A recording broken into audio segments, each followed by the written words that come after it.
என் குருநாதர் இருக்கும் திசை நோக்கி தொழுது. அடியார் பெருமக்கள் அனைவரின் பொற்பாதங்களுக்கும் என் பணிவான வணக்கங்களை கூறிக்கொள்கிறேன். இன்றைக்கு நாம் பார்த்து இருப்பது 7வது திருமுறையின் 20வது திருப்பதிகம். திருக்கோளிலி என்ற தலத்திலே எழுதப்பட்ட பதிகம். இப்பொழுது அந்த திருக்கோளிலி என்ற தலத்துக்கு திருக்குவளை என்று பெயர். இங்கே இருக்கின்ற பெருமானை வணங்கி சுந்தரமூர்த்தி சுவாமிகள் பாடிய பதிகம் இது. எப்பொழுதும் வீட்டுக்கு வருகின்ற அடியார்களுக்கெல்லாம் பறவை நாச்சியார் உணவு சமைத்து பரிமாறுவார்களாம். அடியார் பெருமக்களுக்கு மாகேஸ்வர பூஜை செய்வது என்பதே ஒரு சிறப்பான வழிபாட்டு முறை இல்லையா?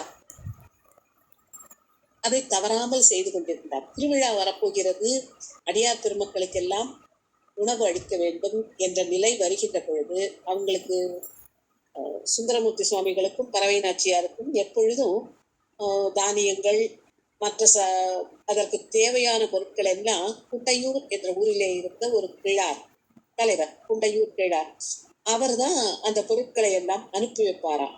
ஆனால் அந்த முறை அவருக்கு அந்த வாய்ப்பு கிடைக்கவில்லை. ஏனென்றால் விளைச்சல் அந்த மாதிரி உள்ள பிரச்சனைகளின் காரணமாக அவரால் அனுப்ப முடியவில்லை என்றவுடன் அவர் இறைவனிடம் வேண்டுவார். இப்படி நான் எப்பவுமே சுந்தரமூர்த்தி சுவாமிகளுக்கு கொடுப்பேன், அதுவும் இப்ப திருவிழா வேற வரப்போகுது அப்படின்னு அவர் வேண்டிய உடனே மறுநாள் அப்படி நெல் மலையா குவிஞ்சிரும். வேண்டிட்டு படுத்து தூங்குவார், விடிஞ்சு பார்த்தா ஒரே நெல் மலையா குவிஞ்சிருக்கும் வாசல்ல. இவருக்கு அது அப்ப இப்படி ஒரு நெல் மலை குவியுது அப்படிங்கிறது உலகத்துல இயற்கையாக நடக்க முடியாது. இறைவனுடைய திருவுருளின் காரணமா தான் இது நடந்திருக்கு. எனவே அப்ப அந்த இறைவன்கிட்டே நம்ம கேட்போம் அப்படின்னு சொல்லிட்டு, இறைவன்கிட்ட நம்ம நேரம் கேட்க முடியாது, இறைவனோட நண்பர்கிட்ட நம்ம கேட்டுருவோம் அப்படின்னு சொல்லிட்டு இவர் சுந்தரமூர்த்தி சுவாமிகள்கிட்ட போய், இந்த மாதிரி நான் நேற்று வருத்தப்பட்டு இருந்தேன், இந்த மாதிரி எனக்கு உங்களுக்கு கொண்டு தருவதற்கு நெல் இல்லை, தானியம் இல்லை என்று வருத்தப்பட்டேன். அப்போ மறுநாள் முடிந்து பார்த்தா இவ்வளவு இருக்கு, இது அவ்வளோத்தையும் எப்படி கொண்டு தரேன்னு எனக்கு தெரியல அப்படின்னு உடனே சுவாமி சுந்தரமூர்த்தி சுவாமிகள் சுவாமியிடம் இந்த பதிகத்தை பாடி வேண்டுகோள் வைப்பார்.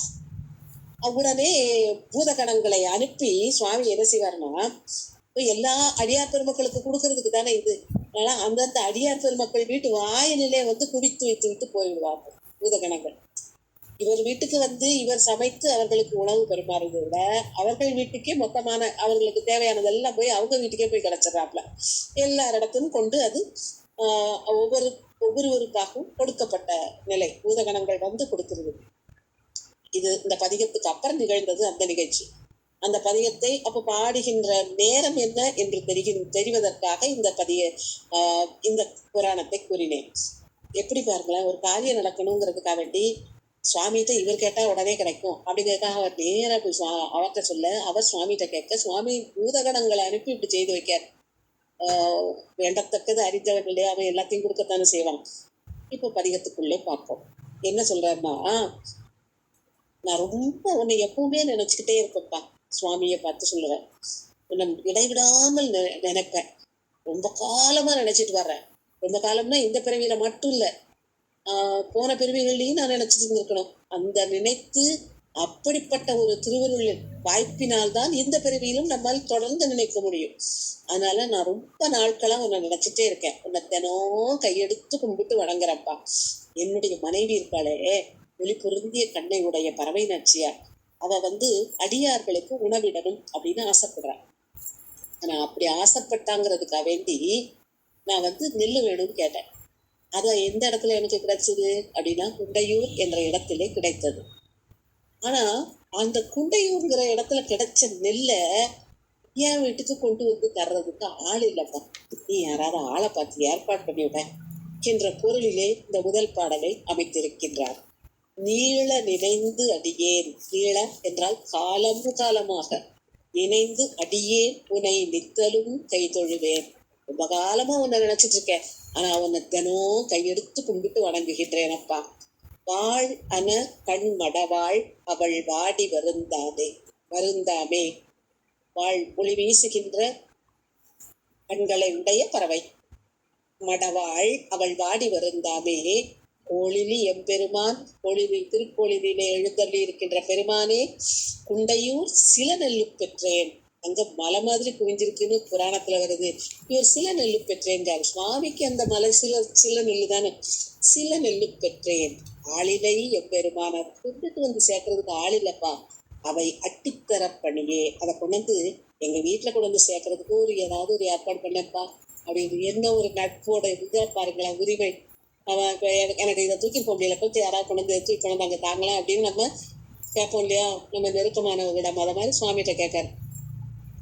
நீள நினைந்தடியேன் உனை நித்தலும் கை தொழுவேன், வாழன கண்மடவாள் அவள் வாடி வருந்தாமே, கோளிலி எம்பெருமான் குண்டையூர் சில நெல்லு பெற்றேன் ஆளிலை எம்பெருமான் அவை அட்டித்தரப்பணியே என்று முதல் பாடல் அமைந்திருக்கின்றது. இரண்டாவது பாடல்ல ஒரு குட்டியோடு நயத்தை சேர்க்கிறார். தோழர் இல்லையா, முதல்ல வேண்டுகோளை வச்சாச்சு, இந்த இதுக்காகத்தாப்பா இந்த பதியத்தை நான் உங்கள்கிட்ட பாடுறேன் அப்படிங்கிற மாதிரி அவர்கிட்ட முதல்ல அறிமுகப்படுத்தியாச்சு. அடுத்தாக்குல என்ன சொல்றாரு, நீ உன்னுடைய ஒரு பாகத்திலே உமையம்மையை வைத்திருக்கின்றார். அதாவது நீ மோக வடிவத்தோடு, அதாவது இல்லறத்திலே இருப்ப போன்ற தோற்றத்தோடு எங்களுக்கு காட்சி அளிக்கின்றார். அப்ப இல்லறத்துல என்னெல்லாம் பிரச்சனை வரும் உனக்கு தெரியுங்களாப்பா அப்படின்னு முதல்ல அவருக்கு அறிமுகப்படுத்துகின்றார். இறைவனை 3 வித வடிவங்களாக கூறுவார்கள். அதாவது மோக வடிவம், வேக வடிவம், யோக வடிவம் அப்படின்னு. மோக வடிவம் என்றால் உமையம்மையோடு சிவகாமி அம்மையோடுன்னு நமக்கு காட்சி அளிக்கின்றார். ரிஷபாரூடராக உமையம்மையோடு, நடராஜ திருமேனியாக சிவகாமி அம்மையோடு என்று அம்மையோடு காட்சி தருகின்ற அந்த அந்த நிலைப்பாடு அனைத்தும் மோக வடிவம் என்று. அந்த வடிவம் உயிர்களை இல்லறத்திலே ஈடுபடுவதற்கான வாய்ப்பினை ஏற்படுத்தி தருகிறார். இறைவன் எப்படி தோற்றம் தருகிறானோ அதை பார்த்துத்தான் நாம் கற்கிறோம்.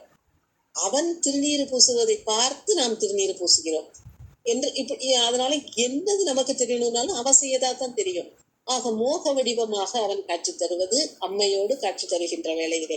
அடுத்து வேக வடிவம் என்று கூறுவது என்ன அப்படின்னா, ஈரட்ட தலங்கள்லாம் இருக்கு இல்லையா, அந்த திருக்கடவூர் அந்த மாதிரி இடங்கள்ல யமதர்மனை காலால் ஏற்றியது, சலந்தரசனை அழித்தது, திரிபுரங்களை எரித்தது அப்படின்னு இறைவன் கோபத்தோடு மக்கள் மீது கருணை கொண்டு கோபத்தோடு அந்த பெருமக்களை அழித்தது. அந்த வடிவத்தை வேக வடிவம் என்று கூறுவார்கள். வேகத்தோட வர்றார் இல்லையா, அதனால அது வேக வடிவம். அது மோக வடிவம். இது அவன் மரக்கருணை புரிந்த வடிவம் வேக வடிவம். அடுத்து தியான நிலையிலே இருப்பது போன்று இருப்பது யோக வடிவம். இந்த 3 நிலைகளும் நாம் கற்றுக்கொள்வதற்காக இறைவன் நமக்கு எடுத்துக்காட்டாக அமைத்து தந்தது. நமக்கு படிக்கணும்னு அவர் செய்து காட்டினாத்தான் நமக்கு அது தெரியும். எனவே இந்த 3 வடிவங்கள் எடுக்கிறான் என்று கூறுவார்கள். இந்த பாடலிலே முதல் 4 வரிகளிலே இந்த 3 வடிவங்களையும் நமக்கு கூறுகின்றார். எப்படி கூறுகின்றார்னா, முதல் 2 வரியில வண்டு வந்து அமர்கின்ற மலர்களை அணிந்த குழலை உடைய உம்மையம்மையே ஒரு பாகத்திலே உடையவனே மோக வடிவம் வந்துட்டா. அதுக்கு அடுத்து உன்னிடம் பகைமை கொண்டு உன்னை விட்டு தனியாக நீங்கி சென்ற முப்புறங்களை எரித்தவன் நீ. வேக வடிவம் வந்துட்டா. வேதியன் என்று அவரை அழைக்கின்றார். அது யோக வடிவம். ஆக மோக வடிவம், வேக வடிவம், யோக வடிவம் 3ஐயும் 4 வரிகளிலே அமைத்து தருகின்றார். அது தெளிந்த நீர் ஓடுகின்ற வயல்களால் சூழப்பெற்ற திருக்கோளிலி தலத்திலே இருக்கின்ற எம்பெருமானே, இந்த உலகமே உன்னோடது தானப்பா, அத்தனையும் நீதான், இந்த நெல்லை மட்டும் கொஞ்சம் எங்களுக்கு கொண்டு சேர்த்துற என்று கூறுகின்றார். வண்டு அமரும் குழலாள் உமை நங்கை ஓர் பங்குடையாய், விண்டவர் தம் புறம் 3 எரி செய்த எம் வேதியனே. விண்டவர் என்றால் விட்டு நீங்கியவர். இந்த ஒரு பழமொழி முன்னால சொல்லுவாங்க தெரியுமா, கண்டவர் விண்டிலர் விண்டவர் கண்டிலர்னு. அது இறைவனை கண்டு விட்டோம் என்றால், உணர்ந்து கண்டால் கண்களால் காண்பது அல்ல, அகக்கண்களால் காண்பது உணர்தல். அப்படி கண்டு விட்டோம் என்றால் அவரை விட்டு நாம் நீங்க மாட்டோம். ஆனா அவரை விட்டு நீங்கியே இருக்கோன்னு வைங்களேன், அவரை ஒரு நாளும் காண மாட்டோம். இதைத்தான் கண்டவர் விண்டிலர் விண்டவர் கண்டிலர் என்ற வழக்காக சொல்லுவார்கள். அப்படி உன்னை விட்டு நீங்கி நின்ற 3 புறங்கள் இருக்கின்றதே, விண்டவர் தம் புறம் 3 எரி செய்த எம் வேதியனே. தென் திரை நீர் வயல் சூழ் திருக்கோளிலி எம்பெருமான் அண்டமது ஆயவனே அவை அட்டித்தர பணியே என்று 3 வகை வடிவங்களை கூறுகின்ற பாடலாக இந்த 2வது பாடல் அமைந்திருக்கின்றது. அடுத்தும் உமையம்மையை பாகம் கொண்டதை நினைவூட்டுகின்றார். அதாவது அவர் இல்லறத்துல இருக்கின்றது, இல்லறத்துல இருக்கும் பொழுது என்னென்ன கடமை இருக்குன்னு எனக்கு தெரியாதாப்பா அப்படிங்கிறது நினைவூட்டுகின்ற வண்ணமாவே கூறுகின்றார். இது அது மட்டும் இல்ல, உமையம்மை மட்டும் ஒரு பாகத்துல வைக்கல, உன்னுடைய சடாமுடியில கங்கையாலையும் வைத்திருக்கின்றார். அவ 2 பெண்கள் உன் அருகிலே இருக்கின்றார்கள். அவ மாதர்களோட வருத்தம் எப்படி இருக்குங்கிறது உனக்கு நல்லாவே தெரியும். அதனால நீ உனக்கு தெரியும்ல அப்படிங்கிறது நினைவூட்டுவார். இந்த பாடல அந்த வார்த்தையவே சொல்லுவார். அடுத்து ரொம்ப குற்றமே இல்லாத சோலைகள் நிறைந்த குண்டையூர் இருக்க, அதுல கொஞ்சோண்டு நெல் கிடைச்சதுப்பா எனக்கு. நீ எல்லாவற்றிற்கும் ஆதியாக இருப்பவன், எல்லாரும் மருந்து விடுகின்றபடி செயல்பாடுகளை செய்யக்கூடியவன், அற்புதங்களை நிகழ்த்த வல்லவன். இறைவன் நிகழ்த்துகின்ற அற்புதங்கள் அளவில்லை இல்லையா? அந்த அற்புதங்களை எல்லாம் நிகழ்த்த செய்கின்றவன் நீ.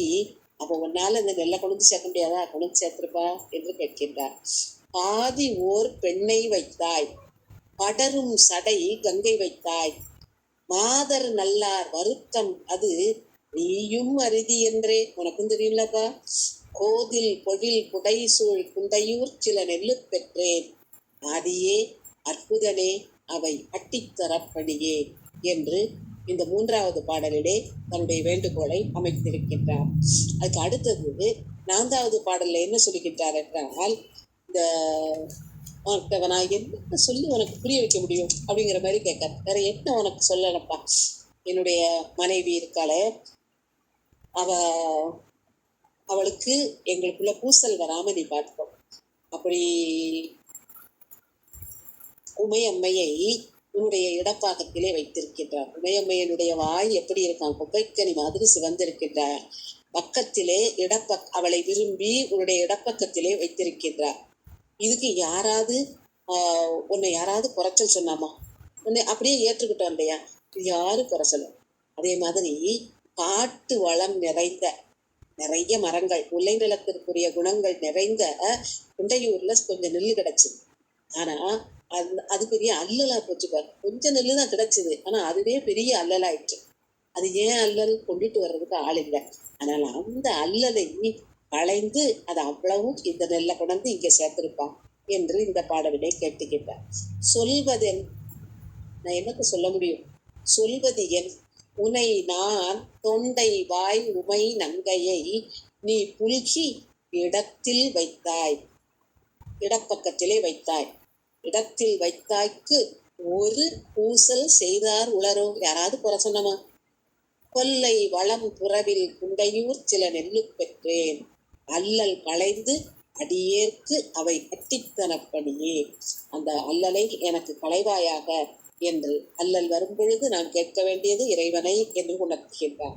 அடுத்த 5வது பாடலிலே முல்லை பூ மாதிரி அப்படி முறுவல் முத்துப்பல் மாதிரி சொல்லல, முல்லை பூ மாதிரியான பற்களை உடைய உமையம்மை, அவளை உன்னுடைய பங்கிலே வைத்திருக்கின்ற முக்கண்ணை உடையவனே.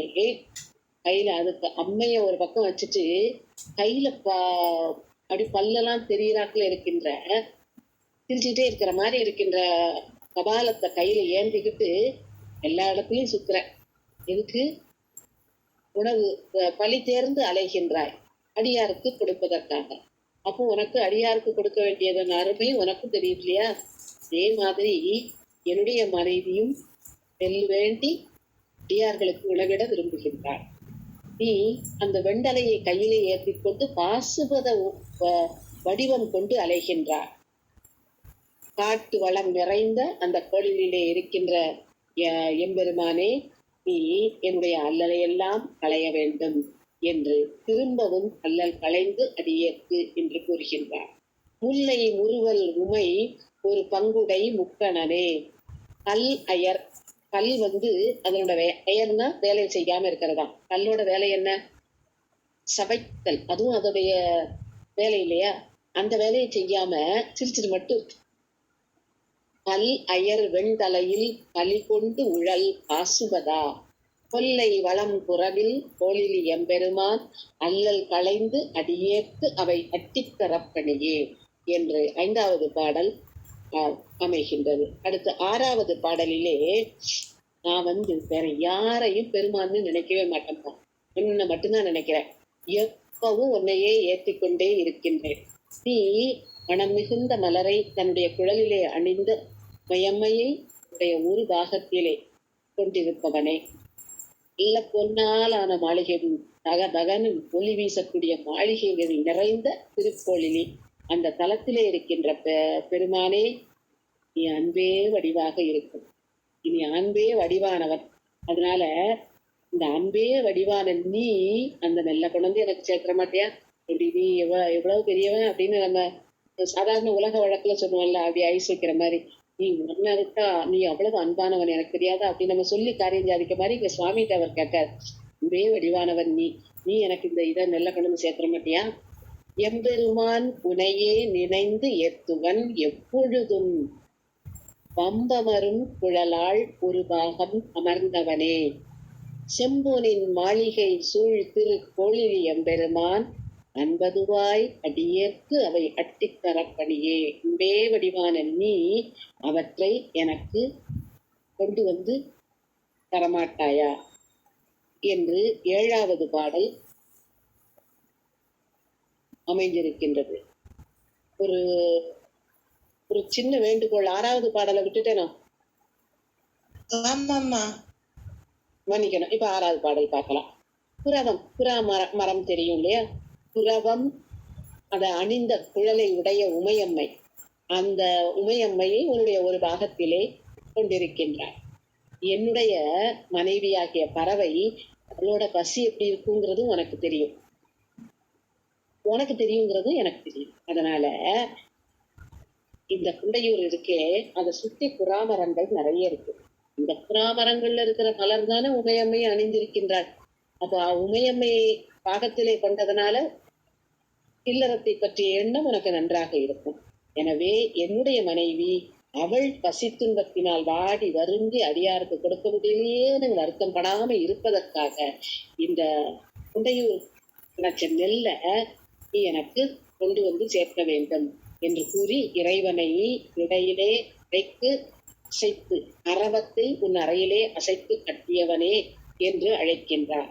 புறவம் அமரும் குழலாள் உமை நங்கை ஓர் பங்குடையாய், பறவை பசி வருத்தம் அது நீயும் அறுதி என்றே.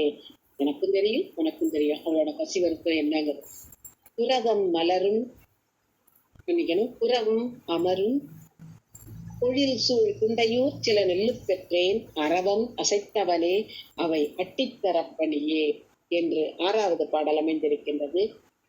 அடுத்து 8வது பாடலாக அமைந்திருப்பது ராவணனை பற்றிய குறிப்பை இங்கே கொண்டு வருகின்றார். ராவணன், அவனுடைய முடி, அவன் எவ்வளவு வலிமையானவன், அவனோட 10 தலையும் 20 தோள்களும் அப்படின்னு நெறிஞ்சு போற அளவுக்கு வலிமை உடையவன் நீ. இவ்வளவு பெருசா வலிமை உடைய நீ இப்படி போல கிடக்கிற நெல்ல குழந்தை உன்னால தர முடியாதா அப்படின்னு அவரிடம் கேட்கின்றார். அப்படி செய்தவன் நீ, அவ்வளவு பெருமை வாய்ந்தவன் நீ. என்னுடைய மனைவி அவள் அழகான இடையை உடையவள், அவள் வருந்து வாடுகின்றாள்பா. இந்த வருந்துகின்றபடி நீ விடலாமா? ஏன்? எவ்வளவு வலிமை வாய்ந்தவன், ராவணனையே கீழே வச்சு தேய்ச்சவன் இல்லையா? குண்டையூரை சுத்தி குரங்குகள் தான் குதித்து விளையாடுகின்றனவா. அப்படி இருக்கின்ற குண்டையூரிலே பெற்ற இந்த நெல்லை இரக்கமே வடிவானவன். எப்படி ஆரம்பத்தில் ராவணனை அடர்த்திட்ட கதையை சொல்லிட்டு இரக்கமே வடிவானவன் என்று கூறுகின்றார். இரக்கமே வடிவானவனாக இருக்கின்ற நீ அதை கொண்டு இங்க சேர்க்க மாட்டியா என்று கேட்கின்றார். அரக்கன் முடி கரங்கள் அடர்த்திட்ட ஆதிப்பிரான் பறக்கும் அரவு அல்குலாள் பறவை அவள் வாடுகின்றாள். புறக்கினங்கள் குரங்கு கூட்டம், புறக்கினங்கள் குதிகொள் குண்டையூர் சில நெல்லு பெற்றேன் இரக்கமதாய் அடியேற்கு அவை அட்டித்தரப்பணியே என்று இரக்கத்தோடு அதெல்லாம் கொண்டு சேர்க்கிற மாட்டியாப்பா என்று வேண்டுகோள் வைக்கின்றார். அடுத்து 9வது பாடலிலே சில பதிகத்தெல்லாம் பார்க்கும்போது ஞானசம்பந்தர் பதிகத்தை நினைவூட்டுகின்ற வண்ணம் அமைந்திருக்கும். இந்த இதுல பாலும் பிரம்மனையும் பற்றிய குறிப்பை தருவார். சமணர்கள் பற்றிய குறிப்பு மட்டும்தான் இருக்காது. இதுல பாருங்க, முதல்ல ராவணனை பத்தி சொல்லியிருக்க, இப்ப திரும்ப பாலுக்கும் பிரம்மனுக்கும் வந்துட்டார். அந்த காலத்துல என்று ஆரம்பிக்கின்றார். காலத்துல திருமாலும் பிரம்மனும் இருக்காங்களே, அவங்க 2 பேரும் திருமால் பன்றியாக கீழே அப்படியே தோண்டிட்டே போய் இறைவனுடைய திருவடியை தேடி போனாரு. இவர் அன்னமாக மேல பறந்துகிட்டே போய் இறைவனுடைய முடியை தேடி போனாரு. ஆனா பார்க்கவே முடியல. அப்ப அவங்க அவங்க பார்க்கறதுக்கு அரிதாக இருந்த உன்னுடைய கழல் அவ்வளவு பெருமை வாய்ந்தவன் நீ ஏன் முதல்ல ஏன் பண்டையே அப்படின்னு சொன்னாரு அப்படின்னா, அப்போ அந்த காலத்துல இருந்தவங்க தான் இப்ப வேறையா அப்படிங்கிற கேள்வி வரும் இல்லையா? அந்த இது இல்லை. அந்த காலத்துல அவங்க 2 பேரும் இருந்த நிலை வேறு, இப்ப இருக்கிற நிலை வேறு. அப்படித்தானே? அந்த நேரம் அவங்க 2 பேரும் தேடி போன நேரத்திலே தன்முனைப்போடு இருந்தார்கள். ஆனா அந்த தன்முனைப்பு தவறு என்று உணர்ந்த பிறகு அவர்களிடம் பணிவு வரம் வந்திருக்கும். இதுதான் பண்டைய என்று கூறி அந்த நிலையில அவங்க 2 பேரும் தேடி போனாங்களாம். இப்போ இதுல மால் பிரமன் அப்படின்னு சொன்னாலும் இடந்தும் பறந்தும் அப்படின்னு போட்டிருக்கணும் இல்லையா? ஏன்னா மால் தான் இடந்து தோண்டிக்கிட்டு போய், பிரமன் பறந்தான். ஆனா இதுல எப்படி போடுறாருன்னா, மால் பிரமன் பறந்தும் இடந்தும் அப்படின்னு. அதாவது ஆங்கிலத்துல ஒரு வார்த்தை சொல்லுவாங்க, இன்வர்ஸ்லி அப்படின்னு. அதாவது இறுதியில இருக்கிற 2ஐயும் ஒன்னா சேர்க்கணும், நடுவுல இருக்கிற 2ஐயும் ஒன்னா சேர்க்கணும். அதாவது 1 2 3 4ன்னு அடுக்கணும்னா 1ஐயும் 4ஐயும் சேர்த்து பார்க்கணும், 2ஐயும் 3ஐயும் சேர்த்து பார்க்கணும். ஆள் இடம்தான், பிரமன் பறந்தான் அப்படின்னு கொள்ளுகின்ற வகையில நயம் தோன்ற சொல்லி இருக்காரு. அவ்வளவுதான்.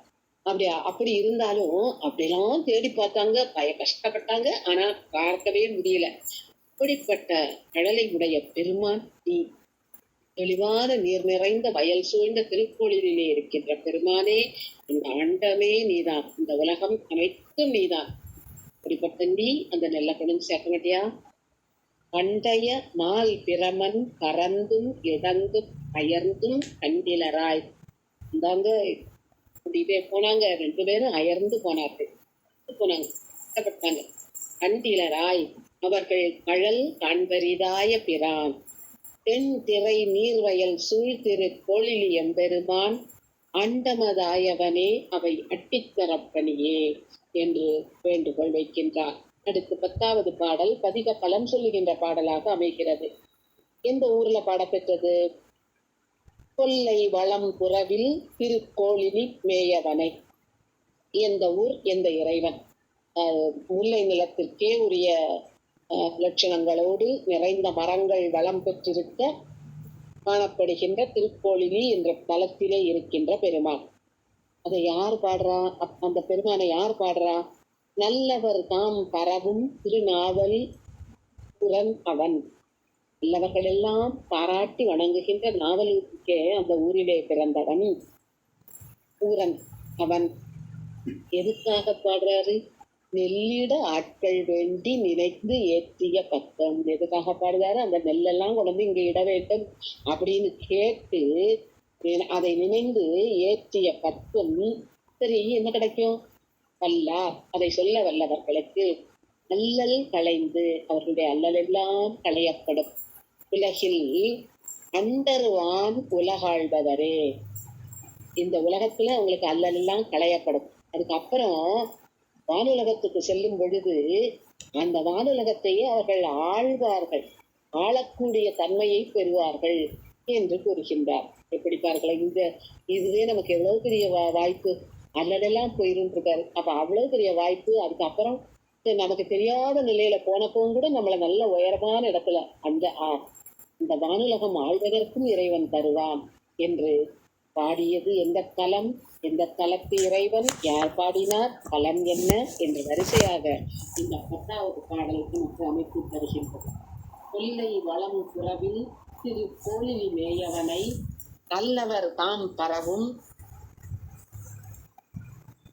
திருநாவல் ஊரன் அவன், நெல்லிட ஆட்கள் வேண்டி நினைந்தேற்றிய பத்தும் வல்லார் இல்லல் களைந்து உலகில் அண்டர் வானுலகாழ்பவரே என்ற அளவிலே இந்த அதிக சிந்தனையை இதோடு நிறைவு செய்கின்றேன். நன்றி, வணக்கம்.